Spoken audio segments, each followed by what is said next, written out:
Hello everyone, I hope you all are fine there. तो आप सभी का वेलकम है हमारे पार्ट 3 के अंदर क्वाड्रेटिक इक्वेशंस के, जिसके अंदर हम एप्लीकेशन बेस्ड क्वेश्चंस करेंगे। फर्स्ट क्लास के अंदर हमने क्वाड्रेटिक इक्वेशंस क्या होता है जर्नल ओवरव्यू पढ़ा था, फैक्टराइजेशन टेक्निक सीखी थी, उसके क्वेश्चंस किए थे।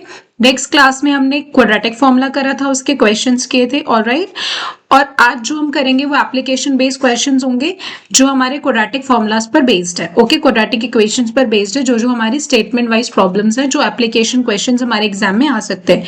ये केस स्टडी में भी आ सकते हैं, सिंपल स्टेटमेंट क्वेश्चंस में भी आपके आ सकते हैं। ऑलराइट, सो अब हम इसको स्टार्ट करते हैं विदाउट वेस्टिंग मोर टाइम। अब हमारा जो पहला क्वेश्चन है, इस पहले क्वेश्चन में उन्होंने बोला कि हमारे पास जो दे रखी है स्क्वायर की साइड्स दी हुई है x एंड x+4।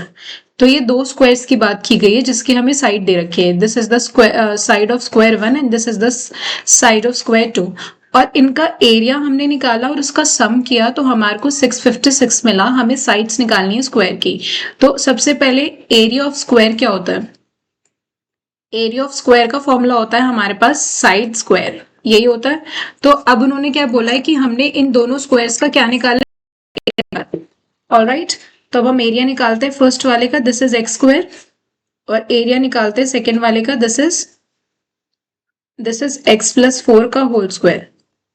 ठीक है, ये दोनों स्क्वायर का एरिया निकाल के हमने सम कर दिया और इक्वल रख दिया 656 के, क्योंकि यही हमें सम दिया हुआ है। अब हम इसे सॉल्व करना है। तो ये x+4 होल स्क्वायर खुलेगा, a+b होल स्क्वायर लगा के a² + b² + 2ab। All right,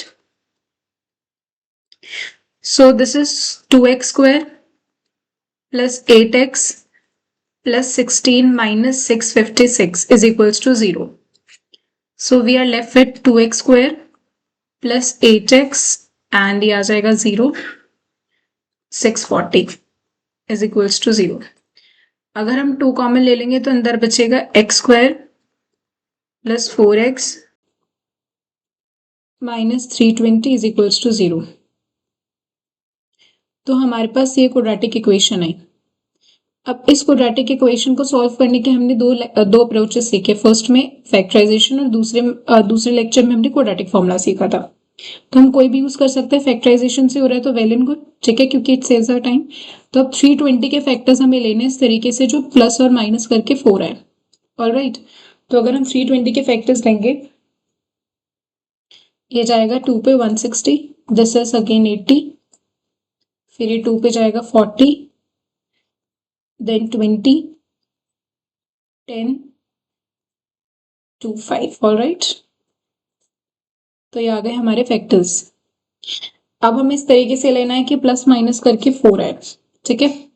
तो अगर हम लें अपना 2 2 ज़ा 4 एंड ये हो जाएगा 20 और ये हो जाएगा हमारे पास 16। 2 2 ज़ा 4, 2 ज़ा 8, 8 2 ज़ा 16, 20 - 16 4 होता है, 20 16 ज़ा 320।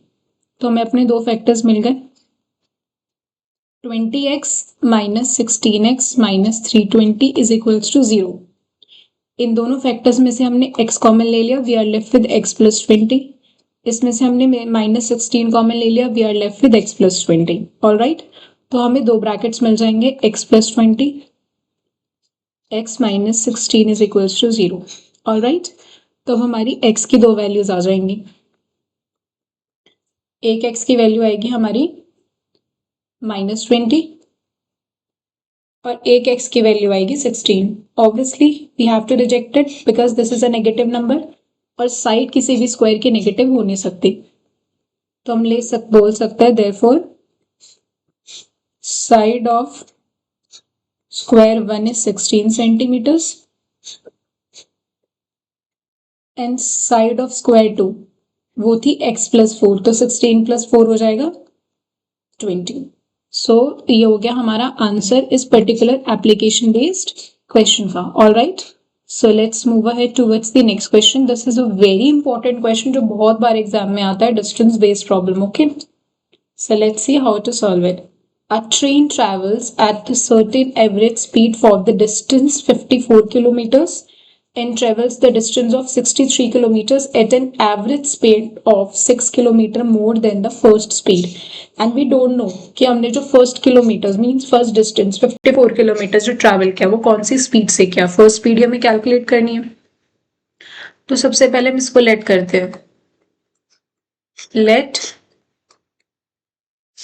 First speed of train be x kilometre per hour. All right,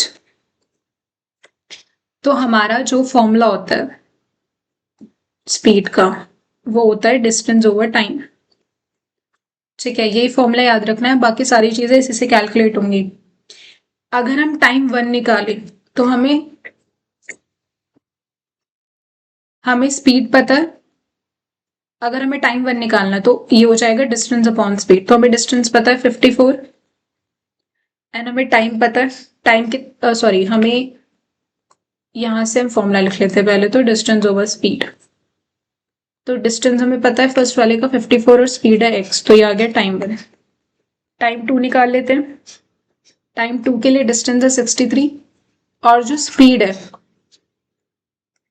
जो स्पीड हमारी सेकेंड वाली है वो पहले वाली से 6 किलोमीटर ज्यादा है, तो 6x + 6 kilometre per hour and 3 hours to complete the total journey. मतलब कि t1 + t2 = 3। तो हमारा जो पहले वाला टाइम है ये है 54/x, दूसरे वाला है 63/x + 6 = 3। हम कॉमन यहाँ पर कॉमन ले सकते हैं। 3 अगर हम कॉमन लेंगे तो इधर बचेगा 18/6 + 21/x + 6 और इधर बचेगा 1। इधर क्रॉस मल्टीप्लाई करते हैं और ये आपस में मल्टीप्लाई, ये इधर जाके मल्टीप्लाई एंड ये हो जाएगा 39x + 108 = x² + 6x।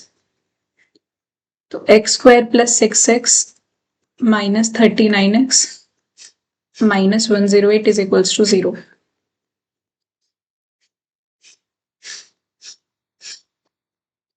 ये आ जाएगी हमारी quadratic equation. x² - 33x - 108 = 0। All right, तो ये आ गई। अब हमें इसकी अगेन मिडल टर्म स्प्लिटिंग करनी है, तो 108 के हम फैक्टर्स लेते हैं। 54, 27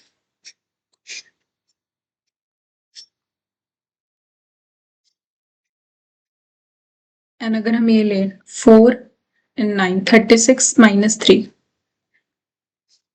33 एंड मल्टीप्लाई करके 108। तो ये दो फैक्टर्स हमें मिल गए। ब्रैकेट के बाहर माइनस का साइन है, अंदर के साइन चेंज करते हैं फटाफट से। एंड इन दोनों फैक्टर्स में से x कॉमन आ गया, x - 36 बचा, +3 कॉमन आ गया, x - 36 बचा। तो ये दो फैक्टर्स आ गए हमारे पास, x + 3, x - 36। एक x की वैल्यू -3, ऑब्वियसली बात है रिजेक्ट होगा क्योंकि स्पीड नेगेटिव नहीं हो सकती। एंड x की वैल्यू 36 इज एक्सेप्टेबल आंसर, तो हम लिख देंगे therefore speed of train, first speed of train is 36 kilometre per hour. And हमें यही कैलकुलेट करना था क्वेश्चन के अंदर, what is the first speed, and we have calculated like this. All right, so this is the answer. Let's move towards the age problem now. A girl is twice as old as her sister. एक girl जो है वो अपनी sister की as की twice है। ठीक है, तो हमें प्रेजेंट एज लेट करनी है। तो सबसे पहले हम लेट करते हैं, let age of sister be x years। ठीक है, इसमें हम एक वर्ड ऐड कर लेते हैं प्रेजेंट एज। ये हमने कौन सी एज लेट की है, प्रेजेंट एज। जो हमें फाइंड करना होता है मोस्ट ऑफ द टाइम्स हम वही लेट करते हैं। Next, let present age of girl B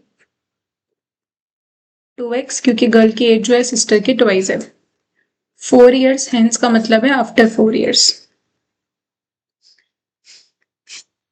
if we are talking about after 4 years, suppose अगर एक बॉय उसकी एज आज 10 years है तो आफ्टर 4 years 14 years एज होगी, ठीक है। तो जो एज होने वाली है सिस्टर की वो कितनी हो जाएगी? If the age of sister is x, तो after 4 years the age will be x plus 4 years. All right. And if we are talking about age of girl, then this is 2x plus 4 years. All right. Sorry. तो हमने 4 years के बाद की as उनके दोनों की निकाल ली। अब उन्होंने बोला the product of their ages is 160, मतलब x plus 4 multiply 2x plus 4 is equals to 160। अब हमें मल्टीप्लाई करना, मल्टीप्लाई करने से पहले हम एक काम करते हैं, इस ब्रैकेट के अंदर से 2 कॉमन ले लेते हैं।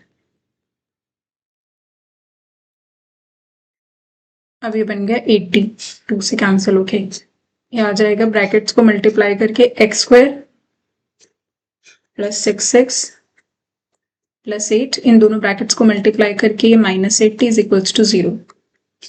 x² plus 6x minus 72 is equals to 0। Alright, तो ये हमारी क्वाड्रेटिक इक्वेशन आ गई जिसको हमें फैक्टराइज करना पड़ेगा ऑब्वियसली। जस्ट ऑलराइट,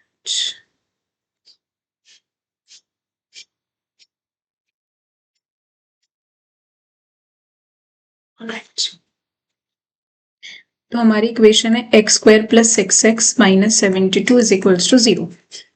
तो अब हमें इसकी मिडल टर्म स्प्लिटिंग करनी है। 72 के फैक्टर्स इस तरीके से जो हमारे को मिले 6, ठीक है। तो अगर हम 72 के फैक्टर्स लेंगे तो ये 2 से जाएगा 36 पे, फिर ये 2 से जाएगा 18 पे, फिर ये 2 से जाएगा 9 पे। ऑलराइट, सो 9 2 18 एंड 4 नहीं बनेगा। x plus 2x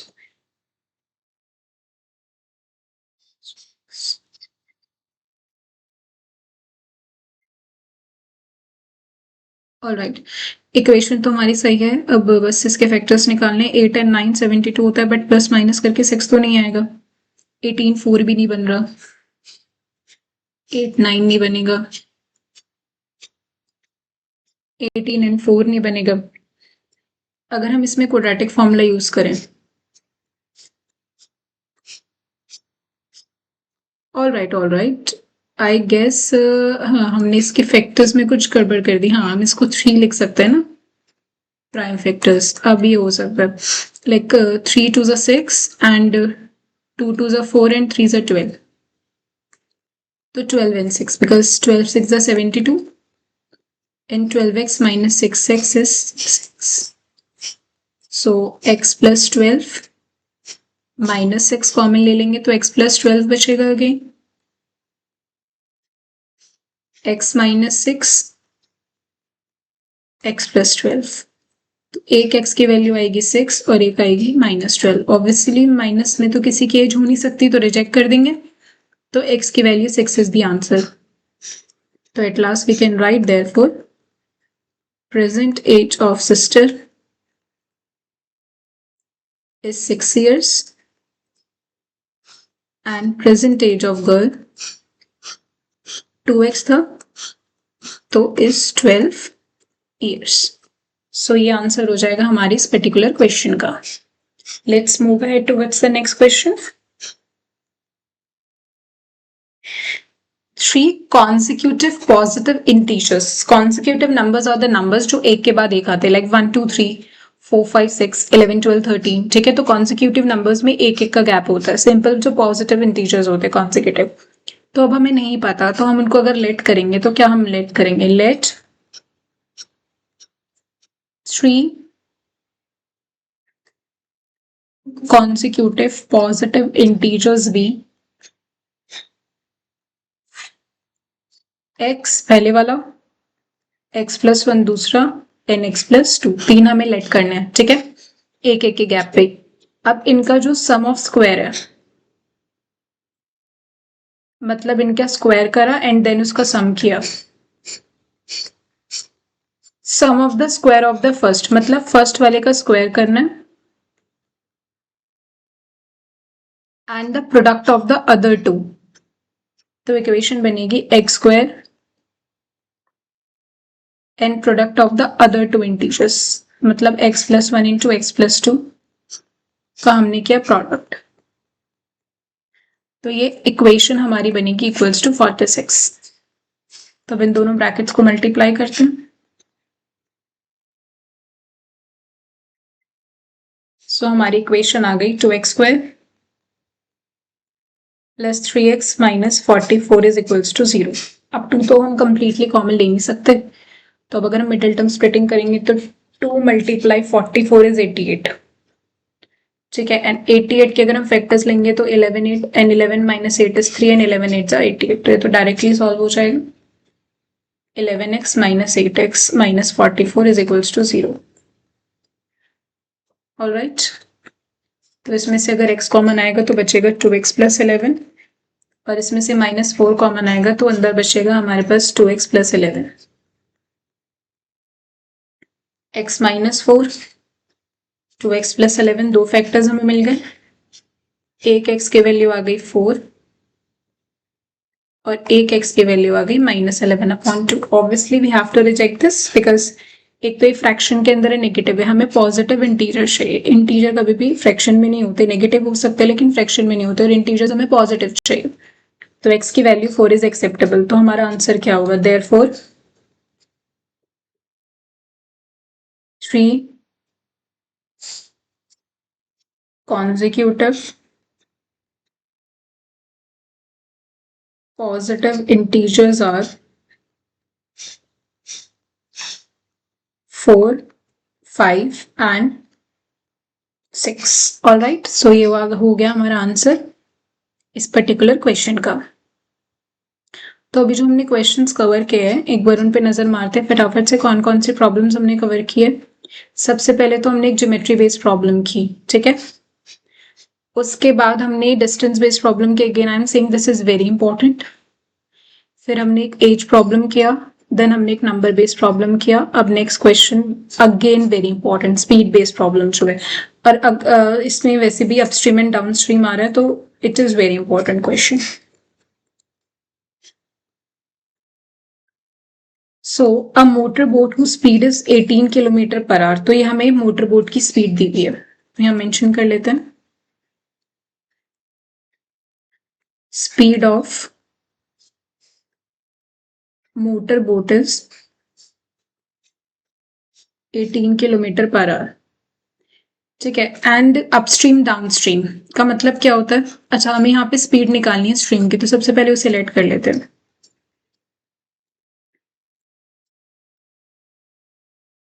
late speed of stream be x kilometre per hour. तो अब हम निकालेंगे speed of upstream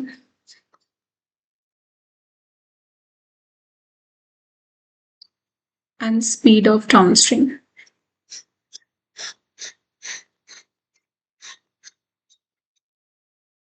okay, upstream का मतलब है कि बोट एंड स्ट्रीम दोनों अपोजिट डायरेक्शन में, तो बोट की स्पीड अगर 18 है और स्पीड x है तो हम दोनों को कर देंगे माइनस, बिकॉज अपस्ट्रीम का मतलब है कि दोनों अपोजिट डायरेक्शंस में जा रहे हैं।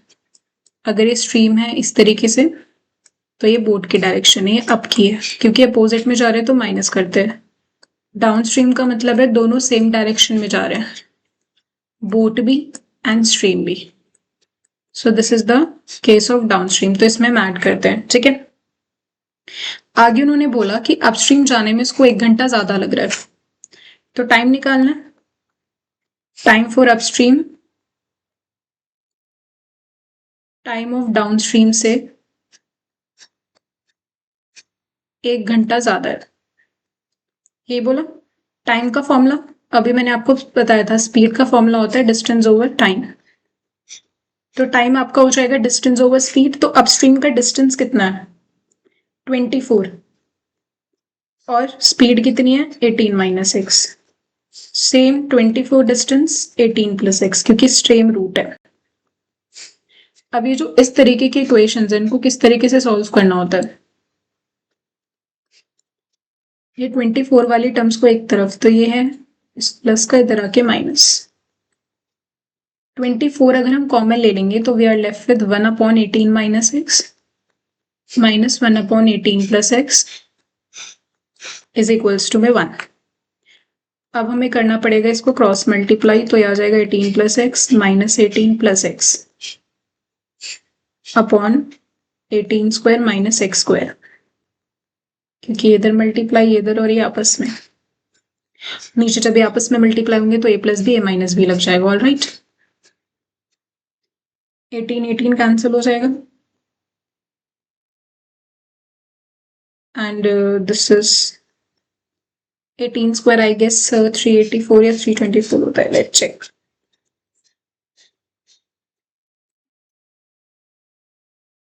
So it's 324.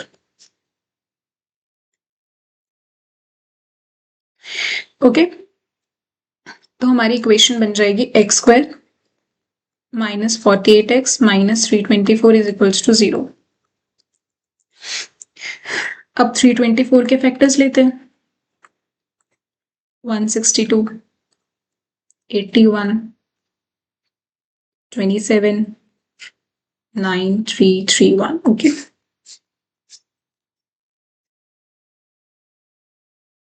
सो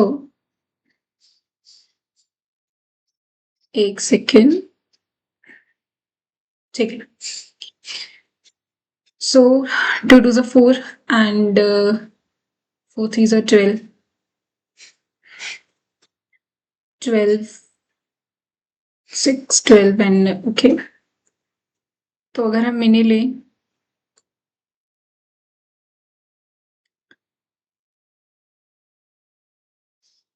अगर हम इनको पेयर अप करें 3 3s are 9 and 3 3s are 9 2s are 18, again नहीं बन रहा है, ये वाला पेयर नहीं बनेगा, तो कुछ और देखना पड़ेगा हमें।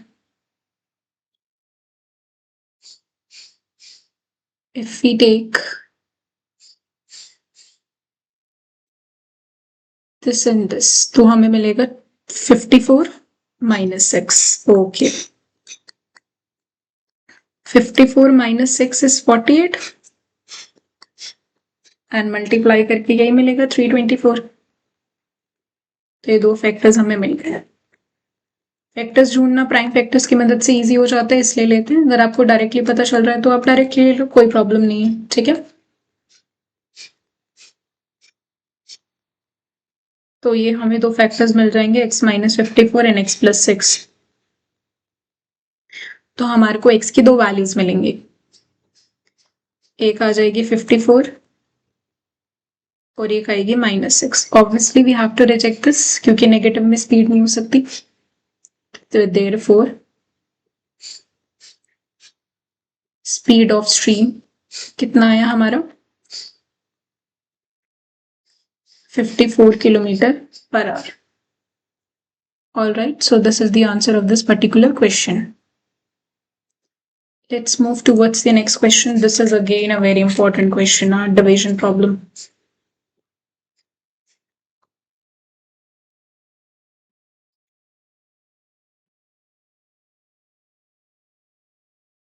अब इस क्वेश्चन में उन्होंने क्या बोला, पहले हम क्वेश्चन समझते हैं अच्छे से। 6500 को अमाउंट है जिसको हमें डिवाइड करना है सर्टेन नंबर ऑफ पर्सन्स में, and if there being 15 more persons, अगर ऑब्वियस सी बात है अभी 10 लोग थे तो सबको जो अमाउंट मिलेगा वो 650 मिलेगा, लेकिन अगर नंबर ऑफ पर्सन्स इंक्रीज हो जाते हैं तो ऑब्वियस सी बात है अब जो इंडिविजुअली अमाउंट मिलेगा वो सबको कम कम मिलेगा, ठीक है।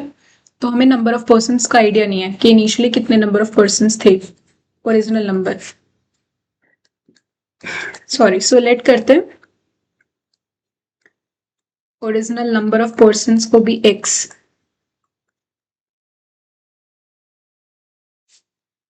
ऑलराइट। तो जो अमाउंट मिलेगा हर एक को, amount each person would get is equals to 6500 total divided by x, ठीक है। अब उन्होंने बोला नंबर ऑफ पर्सन्स इंक्रीज हो गए, अब न्यू नंबर ऑफ पर्सन्स कितने हो गए हमारे पास, पहले x थे अब इसमें 15 और ज्यादा इंक्रीज हो गए, तो अब जो अमाउंट मिलेगा हर एक को वो ऑलरेडी चेंज होगा। Alright, amount each person would get, पहले 10 टॉफीज को 5 जनों में डिस्ट्रीब्यूट करना था, अब 10 टॉफीज को 10 लोगों में डिस्ट्रीब्यूट करना है, तो ऑब्वियस सी बात है ना, नंबर जो है वो कम हो जाएगा। सो 6500 अपॉन x प्लस 15। अब उन्होंने बोला कि अगर नंबर ऑफ पर्सन इंक्रीज हो गए तो अब हर एक को 30 रुपीज लेस मिलेंगे, मतलब पहले जितना अमाउंट मिल रहा था अब 30 रुपीज लेस मिलेगा। पहले जो अमाउंट मिल रहा था वो मिल रहा था इतना, ये अब जो अमाउंट मिल रहा है वो इतना मिल रहा है, और ये न्यू अमाउंट पहले वाले अमाउंट से कितना कम है, 30 लेस। और अभी इस तरीके के इक्वेशन को हमने सॉल्व करना सीखा है। ये सेम सेम से दिख रही है 6500 वाली टर्म्स, इसको एक तरफ शिफ्ट करते हैं। ठीक है, हम ऐसा करते हैं, -30 को इधर ले जाके +30 बनाते हैं, और इसको इधर ले जाके माइनस को, और ये तो प्लस में है। तो 6500 को जब हम कॉमन ले लेंगे तो you are left with 1/x minus 1/x plus 15। हमने -30 को उधर शिफ्ट किया था कि पॉजिटिव बन जाए। ठीक है, 0 and 0 विल कैंसिल, 3 and 65 तो कैंसिल हो नहीं सकते, ये इधर और ये आपस में।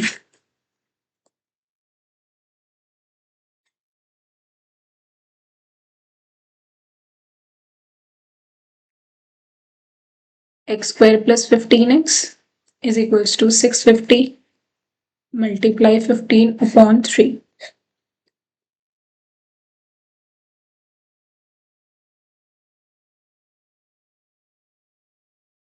ये इक्वेशन आएगी हमारी। ऑलराइट, इस 3250 को इधर शिफ्ट करते हैं एंड इक्वल्स टू में 0 रख देते हैं। ठीक है, अब इससे हमें सॉल्व करना, नो प्रॉब्लम। अगेन फैक्टर्स लेते हैं, 3250 के अब थोड़ा सा लंबा है ये जाएगा 1625 पे। ठीक है, 3 पे जा सकता है, 7 + 2 9 + नहीं 5 से जाता है, 15 3 पे, 12 10 2 पर, एंड देन 5 अगेन ये 5 पे जाएगा, 30 65 5 पे जाएगा 13। तो ये आ गए हमारे फैक्टर्स। ठीक है, अब लेट्स सी कि हमें 15 कब मिल रहा है। अगर हम करें 13 2 तो नहीं बनेगा, 13 5 से अगर हम ले 65 एंड दिस इज 50 एंड 65 का डिफरेंस 15 आ रहा है, तो बहुत आराम से हमें दो फैक्टर्स मिल गए। 65x minus 50x is 15 and multiply करके ये आएगा। ठीक है, इधर से x कॉमन, इधर से -50।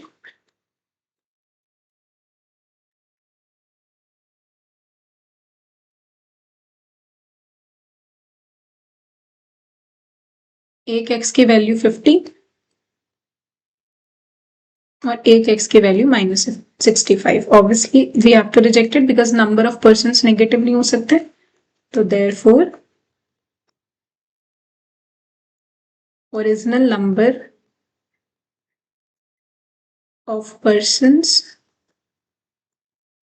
is 50। तो ये हो जाएगा आंसर हमारे इस पर्टिकुलर क्वेश्चन का। वो एक एक्स्ट्रा चीज इसमें ऐड कर सकते हैं कि एक पर्सन को जो अमाउंट मिला वो कितना होगा, तो 6500/50 कर देंगे, तो वहां से हमारे पास आ जाएगा ये 130। ऑल राइट, तो इस तरीके से हमें इस क्वेश्चन को करना था। नेक्स्ट क्वेश्चन करते हैं। नेक्स्ट क्वेश्चन में पहले हमें फिगर बनानी है।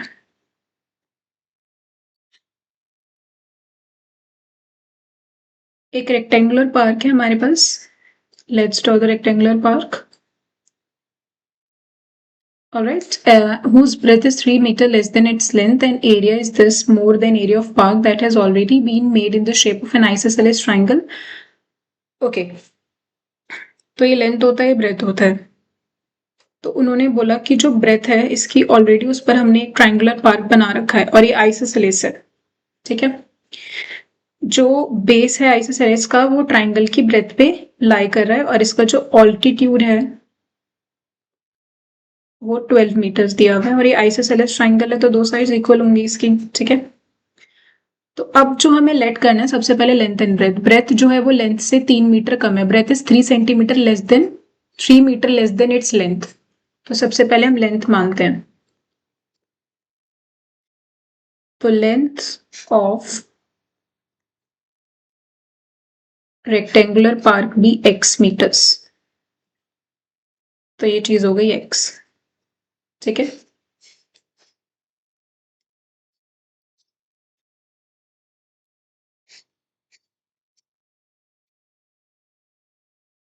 यहां तक ठीक है। और ब्रेथ कितनी हो जाएगी हमारी पार्क की, रेक्टेंगुलर वाला, दो पार्क है ना इस फिगर में, एक ट्राइंगुलर और एक रेक्टेंगुलर, तो ये हो जाएगा 3 मीटर कम, तो x minus 3। All right, 3 metre less than. If we talk about this, तो रेक्टेंगुलर की तो अपोजिट साइड्स इक्वल होती हैं, तो ये हमने मार्क कर दिया। ऑलराइट, अब इन्होंने बोला क्या है कि जो एरिया है, its area to be 4 square metre more than area of park, जो आइसोसेलेस वाला है। तो हम यहां लिख सकते हैं कि जो एरिया है रेक्टेंगुलर पार्क का वो 4 मीटर ज्यादा है किससे, एरिया ऑफ पार्क जो ऑलरेडी डिजाइन है इसकी ब्रेथ पे, जो आइसोसेलेस ट्राइंगल के फॉर्म में, area of isosceles triangle, area of rectangle length into breadth. यहाँ पर आइसोसेलेस ट्राइंगल का हमें एल्टीट्यूड दिया हुआ है तो हम half base into height use कर सकते हैं। इसकी लेंथ है x, this is x minus 3, base x minus 3 and altitude is 12। ये जो ट्राइंगल है हमारा, ये इसका बेस x माइनस 3 एंड ये एल्टीट्यूड है इसका 12, क्वेश्चन में गिवन था।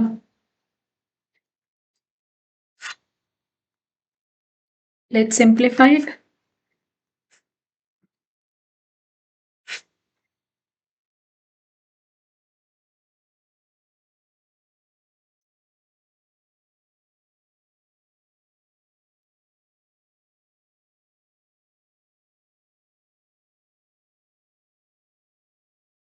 अभी तो बहुत सिंपल है, 14 के फैक्टर्स 2 एंड 7 आएंगे, इन 2 एंड 7 को प्लस करके 9 आता है।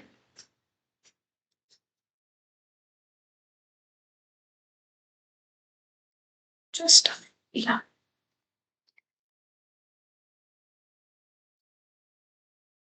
सो x square minus 2x minus 7x plus 14 is equals to 0। x common ले लिया, x माइनस 2 माइनस 7 कॉमन ले लिया, x माइनस 2।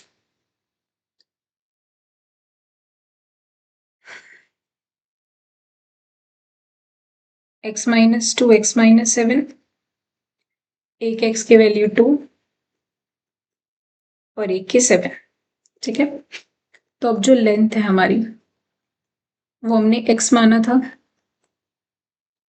केस 1 में अगर मैं x की वैल्यू 2 ले लूं तो लेंथ तो चलो 2 मीटर अगर है तो breadth should x minus 3 which is 2 minus 3, तो ये तो माइनस 1 हो रहा है, तो ये हो गया हमारा नॉट पॉसिबल केस, तो इसलिए हमने इसको कर दिया रिजेक्ट। अब हमने केस 2 लिया, you have to give the justification for each of the step.